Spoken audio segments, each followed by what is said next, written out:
kwa ajili ya kufanya utalii katika maeneo kwa ajili ya kujifunza, ili hatuwezi. Sisi matumizi yetu yako kwenye mambo mengine ambayo hata ulazima wenyewe haupo. Qul siru fil ardi, sema tembeeni katika dunia, thumma ndhuru, kisha tizameni, kaifa kana, vipi ilikuwa, aqibatu, hatma au mwisho, almukadhibina, ya waliokadhibisha mitume, wakawaita mitume waongo na wakaikataa dini, wapinga dini. Qul, sema, liman ma fi samawati wal ardi, ni vya nani vilivyomo ndani ya mbingu hii na ardhi, ndani ya hizi mbingu na ardhi ni vya nani? Liman, vya nani, ma vilivyomo fi samawati wal ardi, katika mbingu na ardhi. Qul, sema ujibu, lillahi, ni vya Mwenyezi Mungu. Sasa hapa pia Mwenyezi Mungu anatufundisha mambo ya kiuchumi na umiliki wa rasilimali. Katika uchumi kuna rasilimali, alafu kuna nguvu kazi, alafu kuna mitaji, alafu kuna uendeshaji au utawala. Vitu vinne: rasilimali, kuna mitaji, kuna nguvu kazi na kuna uendeshaji. Vitu vinne hivi vikifanya kazi sawa sawa, uchumi unaimarika. Vikiwa havijafanya kazi sawa sawa, uchumi unazofika. Rasilimali ni vile vitu ambavyo duniani nyinyi mmevikuta, hamkuvitengeneza, au mmevitengeneza kutokana na mlivyovikuta, zinakuwa rasilimali. Na rasilimali ya kwanza inaongoza ni ardhi na vinavyoambatana na ardhi, kama vile visima, mito, bahari, mapori, wanyama. Hii ndio rasilimali, capital ya kwanza kabisa ya msingi. Halafu kuna nguvu kazi mlioitumia nyie, nguvu ya kuimarisha kile mlichokikuta na kuzalisha kitu kingine, kama vile kulima, kufuga, kuvua, kujenga, kuwinda. Sasa hizo ni nguvu umezitumia nyie. Alafu kuna mitaji mnayoizalisha. Baada ya kufanya ile kazi unazalisha kitu kingine, kinakuwa mtaji kwako. Ngozi ni mtaji, umeipata kwa kumchuna mnyama. Sifa ni mafuta ya matumbo ya samaki, lakini nao ni mtaji, umeyatoa kwenye matumbo ya samaki. Unatengeneza kalafati kwa ajili ya kujaza kwenye jahazi au kufukuza wadudu wasitafune. Mbao umeupata kutokana na mti, sasa unatengeneza meza, kiti na vitu vingine. Alafu kuna usimamizi au uendeshaji. Unasimamia vipi mambo yale yote? Rasilimali pamoja na nguvu kazi yako na mitaji yako inasimamiwa vipi? Kama inaachwa tena kwenda ovyo, inafilisika, inaharibu. Na kama inasimamiwa vizuri itakwenda sasa, ndio uendeshaji au utawala. Vitu vinne hivyo kama havijakuwa na ushirikiano wa kutosha, uchumi mahala popote utayumba tu. Hata kama mlikuta rasilimali mtaziharibu, mitaji mtaifilisi, nguvu kazi mtaikatisha tamaa. Lazima pasimamiwe. Ukisoma katika mambo economics unakutana na mambo hayo yote, Haya. Kwa hivyo Mwenyezi Mungu anasema qul liman ma fi samawati wal ardi. Ni ya nani rasilimali hasa? Rasilimali yote ni ya Mungu. Hata sisi wenyewe watu ni mali ya Mungu. Kwani sisi ni mali ya nani? Sikatuumba yeye. Kwa hivyo ni zake rasilimali zote. Qul lillahi, sema za Allah. Kataba ala nafsi rahma, ameandika juu ya nafsi yake kuwa na huruma. Kajilazimisha mwenyewe awe na huruma. Hakulazimishwa na mtu yote kwamba Mungu uwe na huruma. Yeye mwenyewe kasema mimi nitakuwa na huruma na viumbe vyangu, hasa binadamu. Kataba ala nafsi, kajiandikia mwenyewe juu ya nafsi yake. Yani kajilazimisha mwenyewe kufanya huruma. Hakuna aliyemlazimisha kufanya huruma, na aliyemfanyia huruma zaidi ni sie binadamu. Kwa sababu kasema haya, kuku chinja ule. Kwa hivyo hapo hakumhurumia kuku, katuhurumia sisi tunonjaa, tumchinje kuku. Kuku amfanyia ukatili, sio kasema achinjwe. Ng'ombe chinja ule, samaki vua. Sasa katuhurumia sisi zaidi, tunatumia viumbe wengine. Hakuna kiumbe aliyepewa rehema na Mwenyezi Mungu kuliko binadamu. Anawafuga wanyama, anawabebesha mizigo. Kinyume chake ndio ile hadithi ya Juha. Akakutikana yeye kabeba mzigo, alafu punda anatembea kwa miguu. Sasa huyu mpumbavu, kwa sababu punda ndo akupakiwa, unabebaje wewe mzigo alafu punda anatembea kwa miguu? Mwenyezi Mungu kaandika huruma zaidi kwa binadamu. Kwa hivyo punda kubebe wewe mzigo, sio wewe umbebe punda mzigo wake. Sasa Mwenyezi Mungu amejilazimisha nafsi yake kufanya rehema. Halafu anasema pamoja na hayo mfahamu kwamba la yajma'annakum, kweli hakika atakukusanyeni ila yaumil qiyamati, mpaka siku ya kiyama. Anakuwekeni tu, anakudundulizeni, kila anayekufa weka huko, kila anayekufa weka huko store, mpaka siku ya kiyama. Kwamba hizi neema zote na rehema zote zokupeni, lakini na nyinyi mkifa mnakusanywa huko, mtakwenda kuulizwa rehema zangu nilizokupa ulizitumia vipi? Nilikupa afya, nilikupa akili, nilikupa hiki, ulitumia vipi? Kwa hivyo anakukusanyeni kwa hakika ila yaumil qiyama, mpaka siku ya kiyama. La raiba fihi, hakuna shaka juu ya siku hiyo ya kiyama kwamba ipo, wala msitie shaka, wala msifikiri kwamba Mungu atafanya mabadiliko aseme kiyama sasa basi, kwamba mitihani imeahirishwa mnashangilia. Unashangilia nini kama mtihani umeahirishwa? Maana yake ndio utakuwa ushamaliza ile darasa, si mpaka ukafanye mtihani. Umeahirishwa, utapangiwa siku nyingine, lakini mtihani lazima ufanye. Sasa unashangilia nini? Labda unashangilia utapata muda zaidi wa kusoma. Kama hukufahamu, hata ukijipa muda wa kusoma. Kwani watu wanafeli wakarudia na wakafeli tena. Jambo la msingi sio muda, jambo la msingi kufahamu.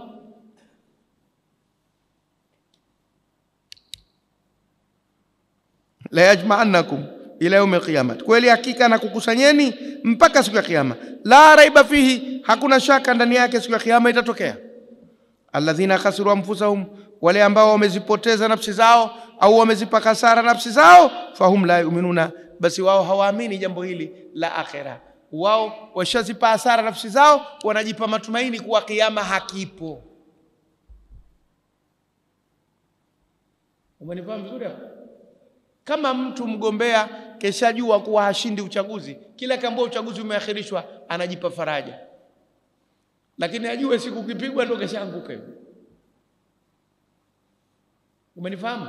Sasa hawa ambao khasiru anfusahum, washazipa hasara nafsi zao, wao wanajipa tumaini hakuna kiyama hakuna kiyama Mwenyezi Mungu asema la raiba fihi, hakina shaka kipo. Na hakuna jambo baya kama kuamini hakipo halafu kikawa kipo. Bora uamini kipo kikawa hakipo, huli hasara. Kwa mfano unaendesha chombo halafu kasema mbele kuna traffic, bora nitahadhari, nimetimiza vitu vyangu, ukajikagua ukafika kule hakuna traffic, si basi tatizo liko. Lakini ukiamini hakuna traffic, mimi nakwenda tu, halafu ukawakuta, unaonaje balaa lake? Bora ungebadilisha njia ukapita vichochoroni, na kuna sehemu pengine chombo chako ungekibeba sasa ukavuka nacho mto. Kwa hivyo anayesema hakuna kiyama alafu akakikuta ataumia kweli kuliko anayesema kipo kama asingekikuta. Hawajui hata kubahatisha.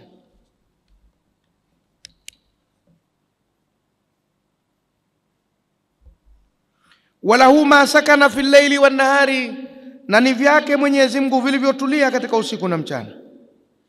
Isifikiriwe vile ambavyo vimetulia si vyake Mungu. Venye harakati ni vyake na vilivyotulia ni vyake vyote,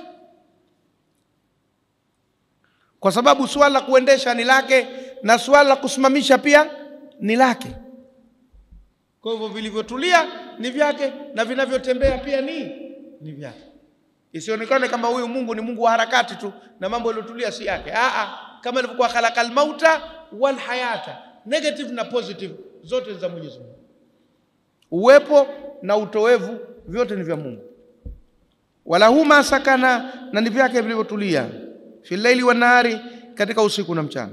Wa huwa samiul alim, naye Mwenyezi Mungu ndiye mwenye kusikia kila jambo na mwenye kujua kila jambo. Mpaka mchakato wa miguu ya sisimizi Mwenyezi Mungu anausikia. Wewe akitembea sisimizi wala usikii kama anatembea, lakini yeye Mwenyezi Mungu anasikia, anajua kila kitu. Kama ilivyokuja kwenye hadithi, ashirku akhfa min dabibi namlati fi lailatin muzlimatin fi lailatin dhalma'in mumtira. Shirki imejificha kuliko hata michakato yani sauti za miguu ya sisimizi katika usiku wa kiza, tena wenye mvua. Na kinyesha cha mvua ndio usikii kabisa. Lakini Mwenyezi Mungu anajua kama ipo shirki ya kiwango hicho, pia anaijua. Kwa hivyo hakuna kitu kwa Mwenyezi Mungu kinachojificha. Wala hu masakana fil laili wan nahar, na ndivyo yake vilivyotulia katika usiku na katika mchana. Wa huwa samiu, na ndio mwenye kusikia kila kitu, al-alim, mwenye kujua kila kitu. Qul, sema, aghaira Allahi yattakhidhu waliyan, asiyekuwa Mwenyezi Mungu ndo nimfanye kipenzi, fatiri samawati wal ardi, na hali ya kuwa Mwenyezi Mungu ni mwanzilishi wa mbingu na ardhi. Wa huwa yut'imu, na yeye ndo anailisha, wala yut'amu, wala halishiwi. Narudia, qul, sema kwa mshangao mkubwa, aghaira Allahi, je, asiyekuwa Allah, attakhidhu waliyan, ndo nimfanye kipenzi? Siwezi kumfanya kipenzi changu cha moyo asiyekuwa Allah. La attakhidhu min dunillahi awliyaa. Na hapa haizungumzii masanamu tu kuyafanya unayapenda, hata binadamu sio ukampenda kuliko unavyompenda Mwenyezi Mungu. Mapenzi yako ya kwanza yawe kwa Allah, mapenzi ya pili kwa Mtume sallallahu alaihi wasallam, halafu vinafuata vingine. La yu'minu ahadukum hatta yakuna Allahu wa rasuluhu ahabba ilayhi mimma siwahuma. Mtume sallallahu alaihi wasallam anasema, amini kweli kweli mmoja wenu mpaka iwe Mwenyezi Mungu na mtume wake vinapendeza zaidi kwake kuliko wengine wasiokuwa hao. Wanapendeza zaidi kwake Mwenyezi Mungu na mtume kuliko watu wengine wote. Mapenzi ya kwanza ni kwa Mungu, mapenzi ya pili kwa mtume, alafu tena jaza unaowataka kwenye daftari lako baada ya hapo. Lakini nafasi mbili katika mapenzi yako zishachukuliwa tayari, kama kweli ni muumini. Ya kwanza ni ya Mwenyezi Mungu na ya pili ni ya mtume, alafu tena huko utajaza unaowataka katika faili la mapenzi. Tumefahamiana vizuri? Hasa utamfanyaje kipenzi asiyekuwa Allah, alafu ukabaki na imani yako? Qul aghaira Allahi, sema asiyekuwa Allah, attakhidhu waliyan, nitamfanyaje kipenzi? Fatiri samawati wal ardi, wakati Mwenyezi Mungu ifatiri ndio badali ya Allah. Fatiri ghaira Allahi, fatiri imepata kisra, mwanzilishi wa mbingu na ardhi. Mwenyezi Mungu ndio alianzisha mbingu na ardhi, hazikuwepo kazileta yeye. Tena nikakipende kitu gani kingine zaidi ya huyu alianzisha mbingu na ardhi? Sisi wenyewe tunategemea mbingu na ardhi, tumo humu. Ayu ardhin tuqilluna wa ayu sama'in tudhilluna, kuna ardhi gani inayotubeba na mbingu gani inayotufunika zaidi ya hizi alizozitengeneza Mwenyezi Mungu? Chini mamlaka yake na juu mamlaka yake. Lahu ma fi samawati wal ardi wa ma bainahuma, na katikati yako mamlaka yake. Sisi tumezungukwa na mamlaka ya Mwenyezi Mungu katika kila kona. Tunatoka vipi kwenye tenga hili? Ya ma'ashara al-jinni wal-insi in istata'tum an tanfudhu min aqtari samawati wal-ardi fanfudhu la tanfudhuna illa bisultani. Hamwezi kupenya isipokuwa kwa mamlaka yangu mimi. Yote ni mamlaka ya nani? Ya Mwenyezi Mungu. Tumo humu, hatutoki. Sasa tena tukampende mwingine vipi? Tukamwabudu mwingine vipi? Tutakuwa hatujitambui wala hatujijui.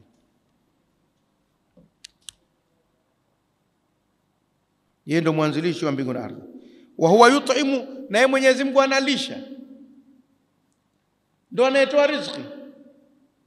Wala yut'amu, wako ndo tafsiri wala halishwi, lakini wala halishiwi ndio tafsiri nzuri, kwa sababu Mungu hali ati. Sasa kama Mungu hali, tena kusema halishwi itakuwa na maana gani? Naye hali, yani mtu akwambia leo lile jiwe lako pale hulilishi ndio maana linakonda, itakuwa kasema sawa sawa, kwani jiwe linakula? Kama jiwe halili, kwa hivyo sifa ya kulishwa na kutokulishwa haihitajiki kwenye jiwe. Lani la wa huwa yut'imu, nendo anaelisha viumbe, wala yut'am, wala halishiwi viumbe vyake, kwamba viumbe vingine vilishwe na Mungu mwingine. Ndio yeye anayetoa riziki kuwapa viumbe wote. Ma uridu minhum min rizqin wa ma uridu an yut'imuni, sitaki kutoka kwao riziki yote, wala sitaki wanilishie. Sio wanilishe, kwani Mungu anakula.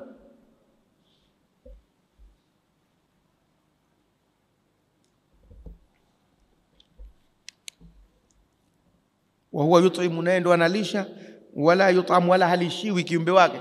Vyote hivyo anavipa riziki. Qul, sema, inni umirtu, hakika mimi nimeamrishwa, an akuna awwala man aslama, niwe wa kwanza niliyejikabidhi kwa Mwenyezi Mungu au niliyeslimu kwa neno la moja kwa moja. Kuslimu maana yake kujikabidhi kwa Mwenyezi Mungu, kwamba anachotaka yeye Mwenyezi Mungu mimi ndo nitakachokifuata, na sichokitaka mimi ndo nitakachokiacha. Ndio maana kujikabidhi.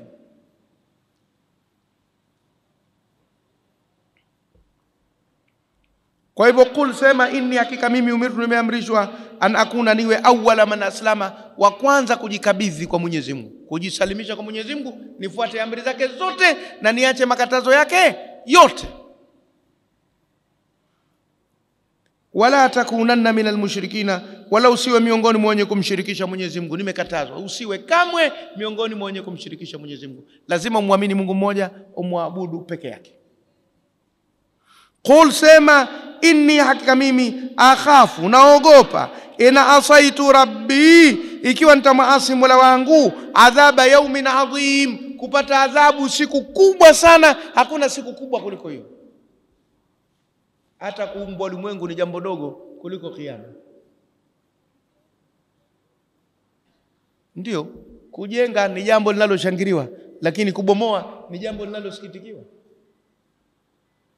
Kwani unafikiri siku yako ya kuzaliwa wewe na siku yako ya kufa, ipi iliwashughulisha sana watu? Siku ya kuzaliwa watu walishughulika sana, au siku ya kufa? Maana hata maulidi ya Barazanji yanapotaja kuzaliwa Mtume sallam na kumsifu kote, nuru zilizima, nyota zilizima, nuru ikawaka, akafa wanyama iliyotamka na nini. Lakini siku alipokufa Mtume, dunia iliingia kishindo kikubwa kuliko siku aliyozaliwa katika hali ya kawaida ya binadamu inayoshuhudiwa.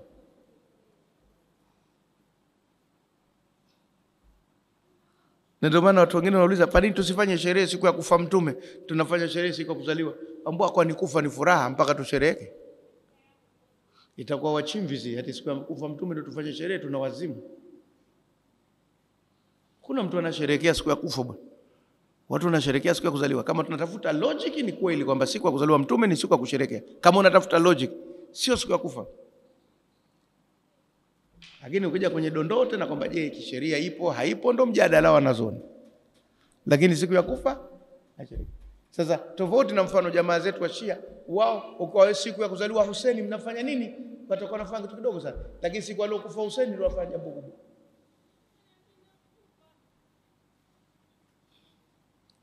Umenielewa? Siku aliyokufa Hussein radhiallahu anhu, wao ndio siku kubwa kwao kuliko ile siku aliozaliwa, kwa sababu ya vile namna alivyokufa. Lakini kinyume kwa Wakristo, siku aliozaliwa Nabii Isa ndio siku kubwa kwao kuliko ile siku aliyokufa kwa imani yao. Na wakati wao wanaamini kafa msalabani, na ndio dini yao yote imekaa hapa kifuani kwenye msalaba. Lakini siku aliyokufa sio wanaosherehekea siku aliozaliwa. Ukisitafuta logic, wakati mwingine unaweza ukajadili mambo mpaka watu wakakuchukia. Ndio maana mimi naogopa wakati mwingine kutumia sana logic katika mijadala, na kera watu. Kwa sababu naye mtu anaweza kaliamini jambo kwa muda mrefu, afuka mtili ya swali hivi akaanza kuona sasa unamkera sana. Siku moja nilimuuliza mwalimu wangu mmoja, kwa nini sala za mchana zinasaliwa kimya na za usiku zinasaliwa kwa sauti? Akaniambia mchana mashughuliko mengi, kwa hivyo watu ndio wanasali kimya kimya, na usiku ulimwengu umetulia, watu wanasali kwa sauti. Nikamwambia mambo mawili, mbona Ijumaa inasaliwa mchana na ni kwa sauti?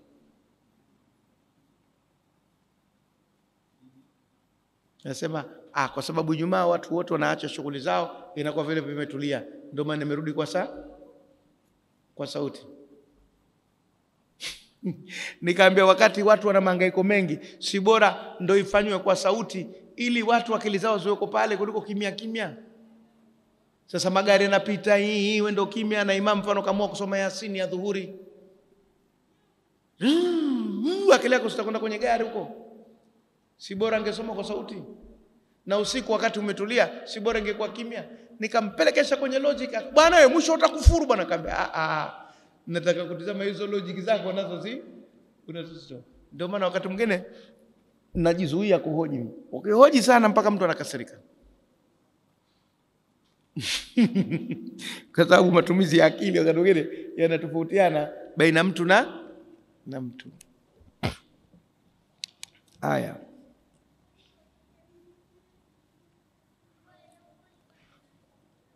Kwa hivyo inni akhafu in asaitu rabbi adhaba yawmin adhim, mimi naogopa nikimwasi Mola wangu adhabu ya siku kubwa kabisa. Man yusraf anhu, atakayepushwa nayo siku hiyo, yauma idhin, siku hiyo, faqad rahimahu, basi ameshamrehemu. Kasema man yusrafu, hakusema man yasrif anhu, atakayemwepusha. Kasema man yusraf anhu, atakayepushwa nayo yauma idhin, siku hiyo, faqad rahimahu, basi ameshamrehemu Mwenyezi Mungu. Atakayemwepusha nani? Ni yeye mwenyewe kwa vitendo vyake na Mwenyezi Mungu kwa rehema zake. Yote mawili ndio atakayokuepusha na ile siku. Kuepushwa maana yake usipate adhabu, sio kuepushwa kwamba haitakuwepo hiyo siku. Itakuwepo, lakini wewe utavuka salama, alhamdulillah. Unajua mfano wake ni mfano wa sikukuu. Sikukuu kwa dhahiri ni siku nzuri sana, lakini kwa yule ambaye maandalizi yake yamekaa vizuri, kwa yule ambaye maandalizi ya Idi kwake hajakaa vizuri, akaambwa mwezi haujaandama, anashukuru Mungu. Nasema ufwe, nitapata angalau kesho kwenda kukopa. Wale ambao hawajakaa vizuri wanapenda mwezi uandame 30, usiandame 29. Hoi tabani, Lakini wale mambo yake yashakaa sawa, anatamani uandame 29, amalizane mara moja na jukumu lile. Kwa hivyo na hiki kiyama, kama mtu kajipanga vizuri, anatamani kije mambo yamalizike. Lakini kama kajipanga vibaya, anatamani kisitokee kabisa. Ndio yale mifano ya mitihani. Mwanafunzi kwa anasoma vizuri, hana wasiwasi juu ya siku za mitihani. Lakini mtu ambaye hasomi vizuri, anaomba bado mwezi mzima uongezwe, apate tena muda wa kusoma. Na kama hakiingii ndo hakiingii tu. Man yusrafu anhu, anayepushwa na siku hiyo, yauma idhin faqad rahima minhu, wadhālika huwa al-fawzul mubin, na huko ndio kufuzu, kufanikiwa kwa wazi kabisa, wazi kwamba mfanikiwa, hakuna cha kujificha. Ukishavuka kiyama, mafanikio. Ukuvuka kiyama, kibano. Ile ndio catalyst pale mzee. Ukivuka pale umevuka. Kama kwenye elimu zetu sisi hizi, ukivuka form 4, ukavuka form 6, umekwenda vizuri. Hata ile ukivuka form 4 pana nafuu kidogo kuliko kama ukikwama form 4. Ukikwama form 4, jambo lako la elimu lishaingia mazonge. So form 4 pale ni mahala kielimu pakubwa sana. Ukivuka pale salama, na hasa pale ukapata division 1 au 2 kidogo. Ukifuata division 3 bado unavuka, lakini kwenye matope unalazimisha tu. Tumefahamiana vizuri hapo? Kwa hivyo na kile kiyama ukikivuka salama, ndio basi na mambo huko mbele yote yamekwenda vizuri. Ukuvuka pale pagumu sana.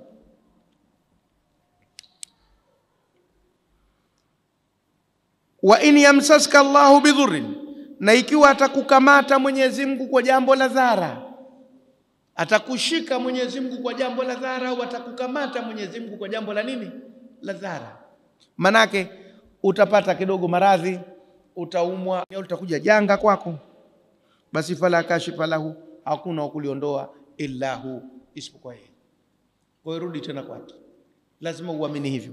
Njia zote hizo utakazopita za kutoka kwenye matatizo, lakini usisahau kwa muondoaji wa tatizo ni nani?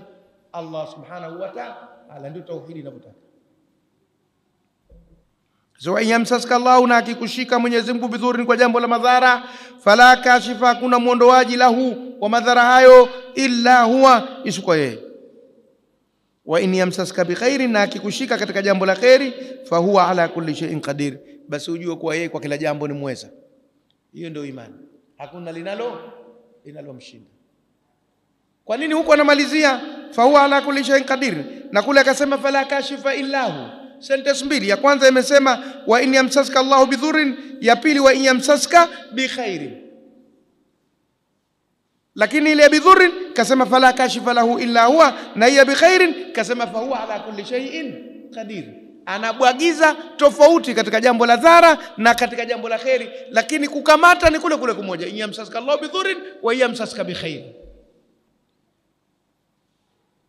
Kwa sababu gani? Kule kwenye dhuri anasema fala kashifa lahu illa hu, usije ukakimbilia kwingine, kwanza ukimbilie kwake. Hakuna muondoaji wa dhara hilo isipokuwa yeye. Lakini huko anasema fa huwa ala kulli shay'in qadir, yeye ndo kila jambo anaweza. Usije ukafikiri umelipata kwa uwezo wako au kwa uwezo wa fulani. Kwanza ujue uwezo ni wa nani? Wa Mwenyezi Mungu. Na ndio tatizo la Karuni aliposema innama utituhu ala ilmin indi, nimepewa mali zote hizi kwa ujuzi nilionao, nyinyi wapumbavu ndio maana Mungu hajawapa. Mimi mwerevu kanijazia huko. Unaona tatizo la kiburi jamani, na cheo ndio vile vile. Unaona wajinga tu watu wote kwa sababu wewe umepata, na unaona ni ujanja wako tu ulokufikisha hapa. Tauhidi na kurudisha nyuma. Upunguze kiburi, upunguze majigambo katika upande wa kupata, uamini mtoaji hasa ni Mungu. Alafu upunguze nongwa na malalamiko katika upande wa kukosa, ujue anayeleta mitihani pia ni Mwenyezi Mungu, umrudie yeye. Ndio unaitengeneza vizuri tauhidi yako katika swala la kupata na kukosa. Ndio maana akasema wa iyamsaska Allahu bidhurrin, na akikushika Mwenyezi Mungu kwa dhara, fala kashifa lahu, hakuna wa kuliondoa illa hu. Ukisimama unasema illa hu, ukiendelea unasema illa huwa, isipokuwa yeye. Wa iyamsaska bi khairi, na akikushika kwa khairi akakupa khairi, fahuwa, basi yeye ala kulli shay'in qadir, jua kila jambo ni mweza, si ujanja wako na ubingwa wako. Wa huwa alqahiru fawqa ibadihi, na yeye ndo mwenye nguvu zote juu ya waja wake. Alqahiru, mwenye nguvu zote, au neno jingine si zuri, mtemi. Maana mtemi anafanya analotaka, lakini kwenye Kiswahili mtemi inakuwa si zuri. Mtu mtemi anakuwa na ila, yule mtemi sana, anaonea watu. Kwa hiyo Mungu kumuita mtemi katika Kiswahili si kumsifu, ni kumponda, na Mwenyezi Mungu apondwi, anasifiwa. Kwa hivyo hatupendelee kutumia neno mtemi. Tunasema wa huwa alqahiru, na yeye ndio mwenye nguvu zote. Qahara manake kazidi nguvu. Ndio maana ile Cairo mji mkuu wake unaitwa Al-Qahira, wazungu wakaita Cairo, kwa sababu kwa zamani katika eneo la Mashariki ya Kati na Afrika hakukuwa na mji ambao ukifika we lazima ukubali pale umeshindwa kwa kila jambo, isipokuwa Cairo. Kwa hivyo kaitwa Al-Qahira, umemzidi kila mtu nguvu. Ukiwa wewe mjanja ukifika pale wajanja kuliko wewe. Ukiwa una mali utakuta watu wa mali kuliko wewe. Ilikuwa ndio hivyo zamani katika historia. Mpaka katika miaka karibuni pale Cairo wakawa wameandika airport mithluka kathir, kama wewe wako wengi hapa. Kwa hivyo kama unakuja mlevi wa kuanguka hapa, pana walevi hapa wa kuokotwa kwa marikwama na mawilbero hapa na mabuldoza. Kama unakuja hapa we mwizi, kuna watu hapa wanaiba mpaka kope, ukilala wanakuja wanazitoa moja moja wanakwenda kumpachika mtu mwingine. Kama wewe ni mjanja hapa, pana watu wajanja kuliko wewe, wanajua lugha zote za dunia hapa. Wa huwa alqahiru, na ndo mwenye nguvu zote fauka ibadihi, juu ya waja wake. Kwa hivyo asifikiriwe mtu kuwa na nguvu za kumzidi Muumba, na watu wasifike mahala wakawaogopa viumbe kwa nguvu zozote watakazokuwa nazo, kwa sababu wajue mwenye nguvu zote ni nani? The Almighty is Allah. The Almighty is Allah. Nguvu zote ziko kwa nani? Allah ndio mwenye nguvu zote. Ikifika hapo hakuna haja ya kumwogopa kiumbe kwa kiwango cha kumuasi Muumba, hakuna haja ya kumwabudu kiumbe hata akiwa na nguvu kiasi gani. Na Mungu anatangaza kuwa nguvu zote ni zake. Ulimwengu tu ukaufanya kuwa ni ulimwengu wa mtihani kutupima sisi katika imani zetu. Tusitetereke, tusiyumbe, tubaki kuamini kuwa nguvu zote ni za nani? Za Allah. Hata kama hakukuonesha jambo lolote, inaweza kuwa ni mtihani. Siku moja nilipata bahati mimi ya kutembea hapa Unguja mjini na tajiri mkubwa sana kutoka Kuwait. Nilipigwa simu nikampokee. Hasa amekwenda airport pale, nataka kukodi gari, akasema mimi nataka nipande hizi gari zenu za raia kwa sababu watu hawanijui hapa, usitake kunitangaza. Tukapanda daladala bwana. Kwenda daladala kule siti ya mbele, sogea huko nini kubanana. Naambia unayataka haya? Sema haya anayataka. Ana magari 100 huko kwa yadi nzima magari yake yetu, lakini hapa anapanda daladala maksudi ataka kuyaona. Nikamtembeza kwa miguu, akakaa mahala na kunywa kahawa. Ni watu hawajui kama hili ni tajiri kubwa kweli. Kajifanya mwepesi tu wa kawaida. Haizuii kuwa ana uwezo. Na alikuwa anataka kupima tu watu wanapokea vipi wageni hapa, mtu akiwa mgeni si kwao, watu wanamchangamkia vipi, ni nataka kujua tu zile. Kwa hivyo akasema anatembea kwenye magari makubwa asingeyaona yale. wala singeona uhalisia. Watu wanyonge njiani wako vipi? Akajifanya simple. Sasa Mwenyezi Mungu kutumbia ulimwengu alafu akatutilia vitu kidogo tu tuhangaike nini? Si kwamba hana uwezo, ana uwezo mkubwa sana, anatupima. Sasa sisi fikra zetu haziko kwenye mtihani, ziko kwenye kupata tu. Na tukipata tutawakumbuka wanyonge? Tukipata elimu kubwa tutafanya kiburi au tutawathamini wajinga kuwafundisha? Tukiwa na madaraka tutafanya kiburi au tutathamini raia wanyonge? Yote yanatujaribu haya. Liyabluwakum ayyukum ahsanu amala, lakini nguvu zote ni zake. Lakini duniani kaonesha kidogo tu, mengi kayaweka reserve akhera huko. Kwa waliofanya ukorofi waoneshe nguvu yake, na waliofanya mema waoneshe uwezo wake katika kuwalipa. Mwenyezi Mungu atujalie katika watu wema tukapate malipo mema. Wa huwa alqahiru fawqa ibadi, na yeye ndo mwenye nguvu zote juu ya waja wake, hakuna yote anayemzidi nguvu. Wa huwa alhakimu, na yeye ndo mwenye hekima, alkhabiru, mwenye habari zote. Kila jambo analifanya kwa utaratibu unaostahili, kwa mpangilio wake, na hakuna jambo linampita linalotokea ikawe halijui, hana taarifa nalo, hakuna. Yote na habari nayo, hapitikiwi na kitu chochote, up to date muda wote, kila wakati.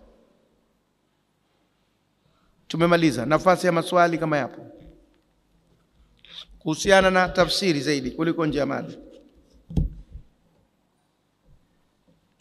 Kama hamna tutaruhusu japo moja mawili nje ya mada, lakini yanayohusiana na tafsiri kwa aya tuliyosoma leo au angalau za wiki iliyopita. Naam Sayyid.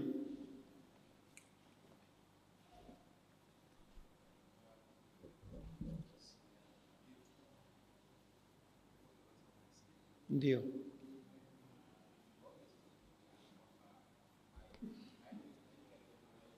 Ndio.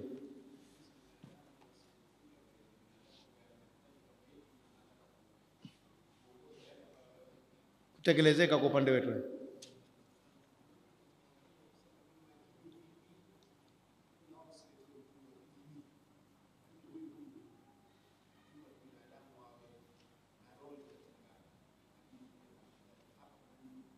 Sawa.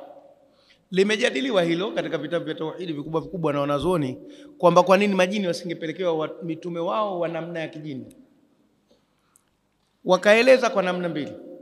Namna moja ni kusema majini na sisi tofauti yetu kubwa ni kutokuonekana na kuonekana tu kwa macho.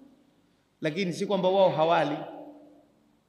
Wao wanakula na sisi tunakula, wao wanakunywa na sisi tunakunywa, wao wanajisaidia sisi tunajisaidia, wao wanachoka na sisi tunachoka, wanapumzika na sisi tunapumzika, wanaamka na sisi tunaamka, wanaoana na sisi tunaoana, wanazaana na sisi tunazaana, wanakufa na sisi tunakufa. Basically sisi sawa sawa, kuna visibility na invisibility baina yetu. Kwa hivyo si lazima logic kuwa kwa sababu wao hawaonekani basi wapelekewe kitu kingine kisichoonekana, na kwa sababu tunaonekana tuletewe kitu kingine chenye kuonekana. Hakukuwa na ulazima wowote, kwa sababu vitu vya msingi ni vile vile. Hilo la kwanza. Lakini la pili ni kwamba na wao wamo katika mkumbo wa kutenda mema na mabaya kama sisi, na kufuata taratibu za sheria kama sisi, na kuna eneo linaloleta ushirika wa maisha baina yao na sisi katika dunia hii. Sasa ingekuwa vigumu sana kuleta mtume katika majini alafu kataka binadamu wamfuate, kwa sababu wao wangepata tabu, hawamuoni. Lakini kumleta mtume katika binadamu ikawa majini wanamuona ingawa yeye hawaoni mpaka apate karama Mwenyezi Mungu, si jambo gumu. Ngoja nikwambie, kwani sisi hapa unaweza kuwa una hutuba ya Ijumaa wanawake sio wamekaa upande wa pili huko, wewe huwaoni, lakini wao wanakusikia, wewe huwasikii. Kuna ugumu gani kuendelea na hotuba yako na wanawake kukusikia? Lakini ingekuwa wewe ndio umekaa huku halafu hawakusikii, wao umekaa huku, hotuba yako ingekuwa na faida gani kwa wanawake? Hotuba yako itakuwa na faida kwa wanawake hata kama huwaoni, lakini wanakusikia. Ndio, wao wanafahamu tunachosema sisi, ingawa wanazo lugha zao. Wanazo lugha zao, na wako waliokuwa hawafahamiani lugha wao kwa wao vile vile. Kama majini wa Afrika watafahamiana lugha vipi na majini wa Ufaransa?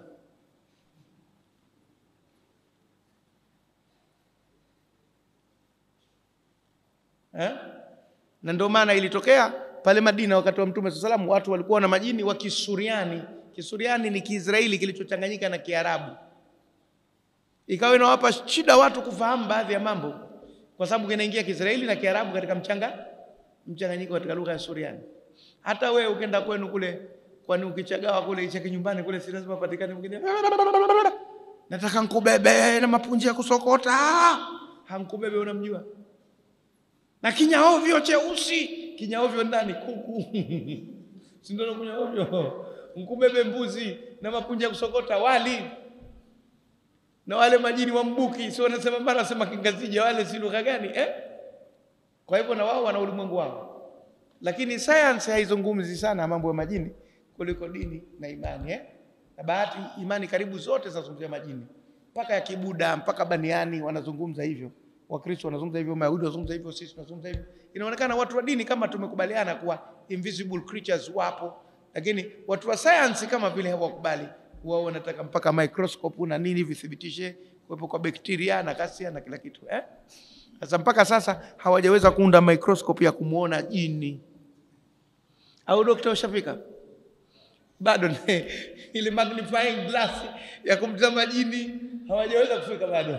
Kwa hivyo wao kwa sababu ni science hakiingii kwenye jicho wala hakuna chombo kinaweza kusaidia jicho akaonekana. Haingii kwenye kuguswa wala chombo cha kusaidia kugusa au kusikia kwa chombo cha kusaidia hawajafika huko basi hawaamini.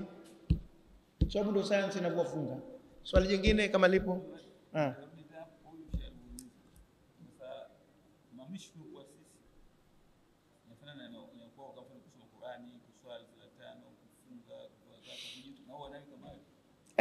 Kwa sababu ukisoma suratul Jinn yasema inna sami'na kitaban unzila min ba'di Musa. Sisi tumesikia kitabu kimeteremshwa baada ya Musa. Ina maana hawa walikuwa wakifuata mambo ya Nabii Musa kwenye Taurati. Na kwenye ndio ngoja kwambie kwa Nabii Musa sasa kulikuwa kuna kufunga, kuna kusali, kuna kutoa zaka, zote zilikuwepo. Na walipokuja kuslimu maana kwa watafuata haya kwetu sisi. Kila kitu kipo kama kilivyo chetu sisi. Ndio, kwa sababu kama wanakula na kunywa, sasa kufunga kutakosekana vipi? Ngoja, tushafahamiana vizuri. Kama wanakula na kunywa, kwani anayefunga ni nani? Kwani jiwe linafunga? Kinachokula na kunywa ndio kinachofunga. Na halafu wanaingiliana na kupata watoto. Kwa hivyo wanafunga. Haya, swali lako?